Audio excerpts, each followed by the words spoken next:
Around the world, more than 300 million people suffer from asthma, and around 250,000 people die from it each year. But why do people get asthma, and how can this disease be deadly? Asthma affects the respiratory system, particularly the smaller airways, such as the bronchi and bronchioles. These airways have an inner lining called the mucosa that's surrounded by a layer of smooth muscle. In people with asthma, the airways are chronically inflamed, which can make them hyper-responsive to certain triggers. Some of the many asthma triggers include tobacco smoke, pollen, dust, fragrances, exercise, cold weather, stress, and even the common cold. When people with asthma are exposed to these triggers, an asthma attack or exacerbation can occur. But how exactly do such everyday factors lead to an asthma attack? If an asthmatic is exposed to a trigger, the smooth rings of muscle that circle the small airways in their lungs contract and become narrow. Simultaneously, the trigger worsens inflammation, causing the mucosal lining to become more swollen and secrete more mucus. Under normal conditions, the body uses this mucus to trap and clear particles, like pollen or dust. But during an asthma attack, it blocks the narrowed airways, making it even harder to breathe. These effects lead to the symptoms of asthma. Smooth muscle constriction results in the feeling of chest tightness. Excess mucus and increased inflammation can cause coughing, and the wheezing noise? That happens because as the airways constrict, air whistles as it passes through the narrowed space. These symptoms may make a person feel like they're running out of air. Yet counterintuitively, during an asthma attack, the inflammation can make it harder to exhale than inhale. Over time, this leads to an excess of air in the lungs, a phenomenon known as hyperinflation. The trapping of air inside the lungs forces the body to work harder to move air in and out of them. Over time, this can lead to reduced oxygen delivery to the body's organs and tissues. Sometimes, in untreated severe asthma attacks, the body can't keep up, which can lead to death from lack of oxygen. So how do we prevent these uncomfortable and potentially fatal attacks in people who have asthma? One way is to reduce the presence of triggers. Unfortunately, the world is an unpredictable place, and exposure to triggers can't always be controlled. This is where inhalers, the primary treatment for asthma, come in. These medications help asthmatics both control and prevent their asthma symptoms. Inhalers transport medication along the affected airways, using a liquid mist or fine powder to treat the problem at its source. They come in two forms. There are reliever medications, which treat symptoms immediately and contain beta agonists. Beta agonists relax constricted muscles, allowing the airways to widen so more air can travel into and out of the lungs. The other form of inhalers serve as preventive medications, which treat asthma symptoms over the long term and contain corticosteroids. Corticosteroids reduce airway sensitivity and inflammation, so asthma can be kept under control. They're also crucial in preventing long-term damage from chronic inflammation, which can cause scarring of the airways. Inhalers are known to be very effective and have helped many people live better lives. Although we've come a long way in improving how we treat and diagnose asthma, we still don't know its exact causes. We currently believe that a combination of genetic and environmental factors play a role, potentially acting during early childhood. Recent research has even linked poverty to asthma incidence. This may be due to reasons ranging from exposure to additional pollutants and environmental irritants to difficulties in obtaining medical care or treatment. As our understanding of asthma improves, we can continue to find better ways to keep people's airways happy and healthy.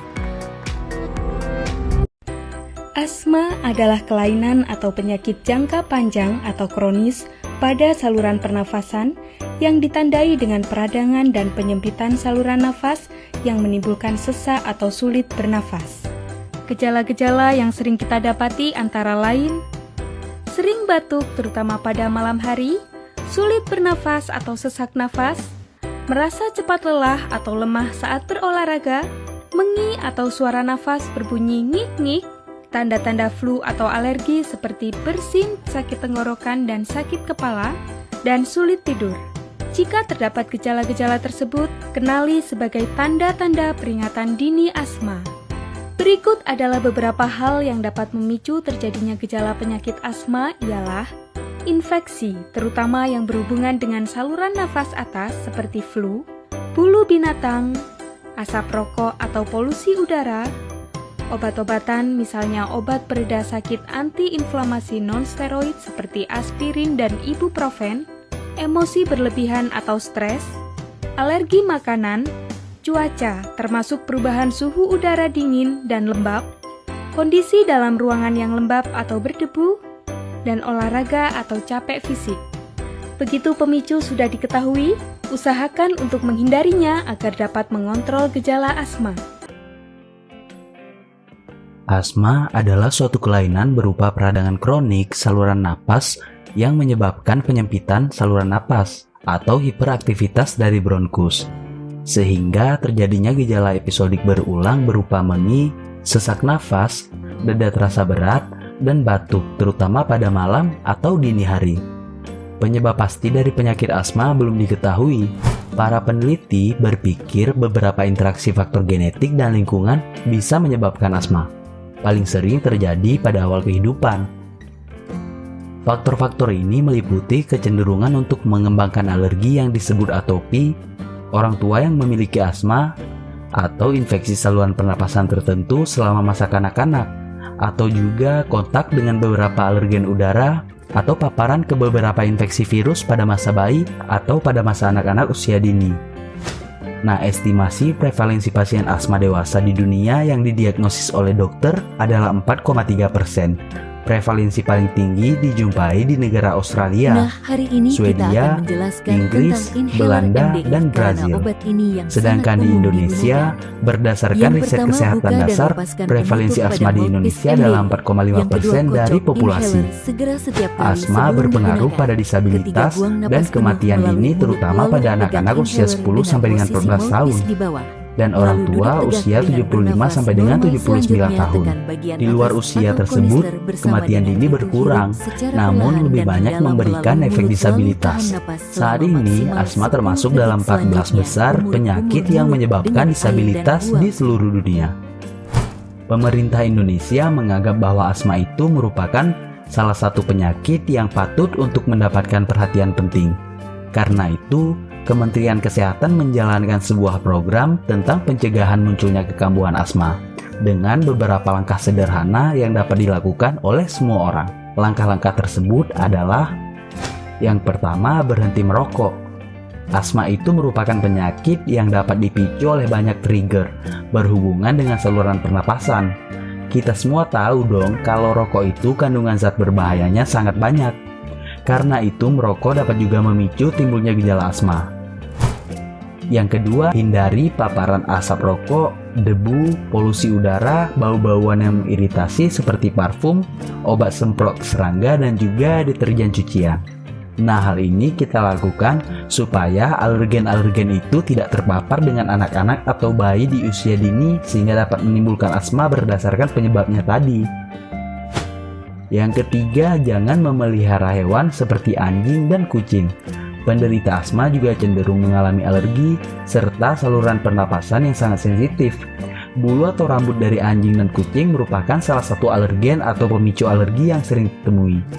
Dengan tidak memelihara hewan berbulu ini, maka Anda juga mengurangi kemungkinan gejala asma muncul. Yang keempat, gunakan kasur dan bantal sintesis, atau jika tidak ada, gunakan kain penutup yang terbuat dari bahan sintesis. Yang kelima, usahakan tidak memakai karpet di dalam rumah atau kamar tidur. Yang keenam, jemur dan tepuk-tepuk kasur secara rutin. Hal ini bisa Anda lakukan setiap bangun tidur, jadi tidak perlu beranjak dari kamar Anda. Lakukan penepukan terhadap kasur secara rutin dan juga pembersihan kamar-kamar yang dilakukan setiap hari. Selanjutnya, gunakan masker bila menyapu lantai. Lalu, bersihkan perabotan rumah dengan kain lembab. Kemudian, hindari penggunaan kipas angin. Bila menggunakan kipas angin, maka bersihkan kipas angin dan filternya secara rutin. Juga, kita perlu patuh minum dan menggunakan obat pelega serta mengontrol secara teratur sesuai anjuran dokter. Nah, yang tidak kalah penting, gizi yang cukup dan juga seimbang. Kemudian, kita juga perlu olahraga teratur agar kondisi tubuh selalu optimal.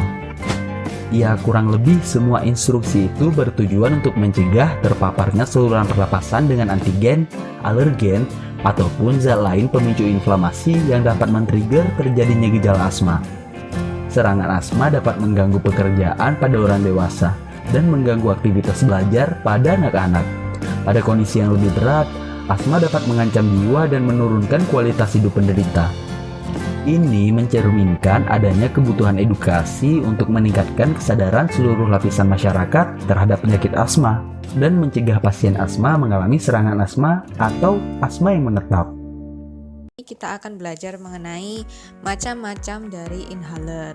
Untuk yang sudah familiar dengan penyakit asma, tentu sudah familiar juga dengan yang namanya inhaler.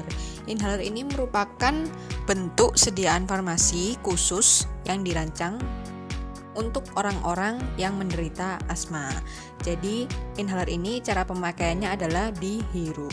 Nah, inhaler itu modelnya macam-macam. Kita akan bahas satu persatu. Yang pertama adalah MDI atau yang kepanjangannya adalah meter dose inhaler. Bentuknya udah ada di gambarnya, contoh bentuk dari inhaler MDI ini.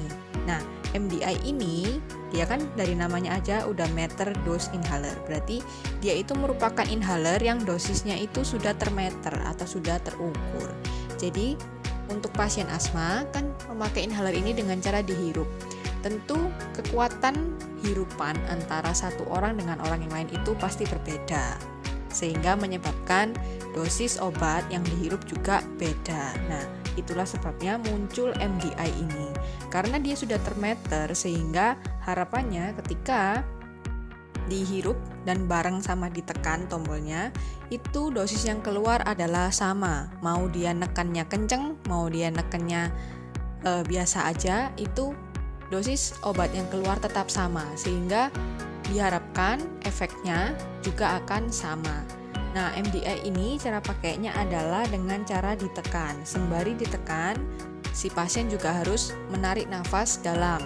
Tujuannya adalah agar obat bisa sampai masuk ke alveolus. Nah, karena dia cara pakainya dibantu dengan cara penekanan dan juga dihirup, biasanya MDI ini digunakan untuk pasien yang sedang serangan. Jadi yang sedang mengalami serangan akut itu bisa pakai keseringan, sering banyaknya itu menggunakan inhaler yang dosis ini, karena dia nggak perlu nyedot terlalu kuat, karena kan orang serangan itu udah sesek ya, kalau disuruh nyedot kuat pasti tambah berabe. Nah, oleh karena itu muncullah MDI ini, jadi dibantu dengan cara penekanan. Dan karena dia biasanya digunakan untuk serangan, maka obat-obatannya merupakan obat golongan yang short acting, jadi yang kerjanya cepat karena untuk melegakan serangan.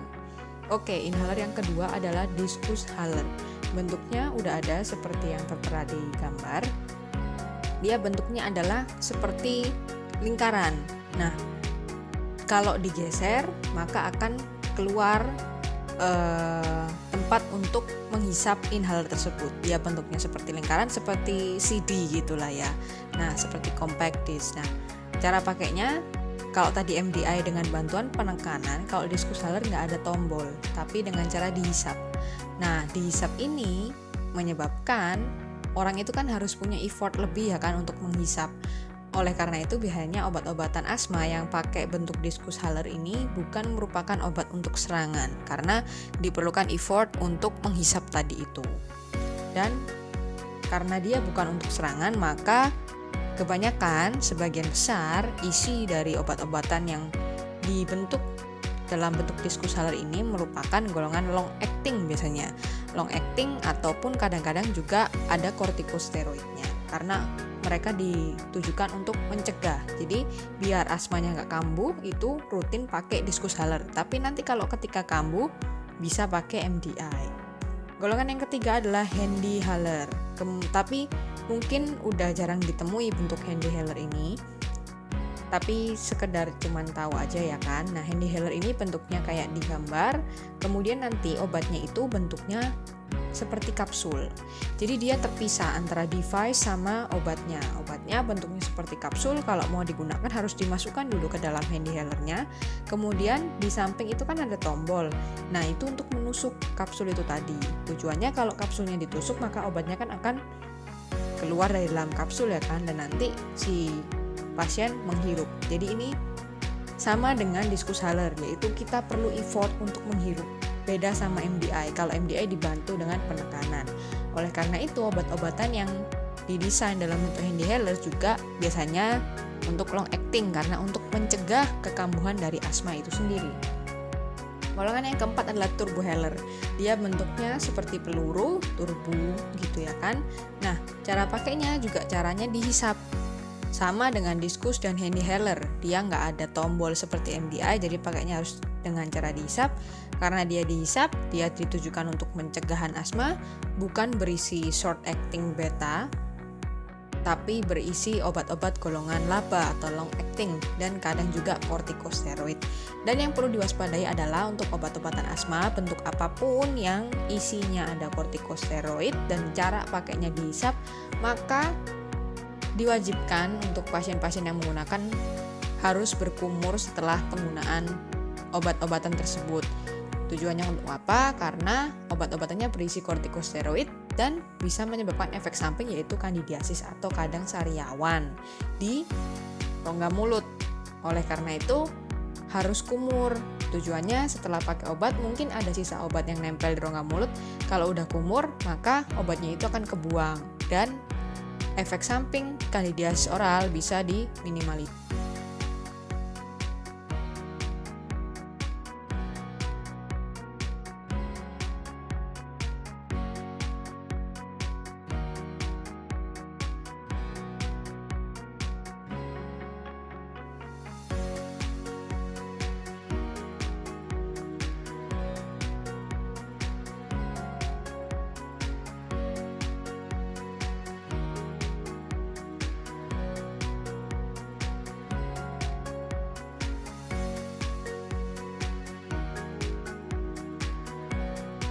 Ketika kamu menggunakan inhaler, uap obat masuk melalui mulut dan menuju ke trakea. Saat kabut halus ini bergerak lebih dalam, ia mencapai otot-otot yang ketat di sekitar saluran udara. Obat tersebut mengirim sinyal kepada otot-otot untuk rileks sehingga saluran udara melebar. Saat saluran tersebut terbuka, udara dapat mengalir lebih bebas yang membantu kamu bernapas dengan lebih mudah.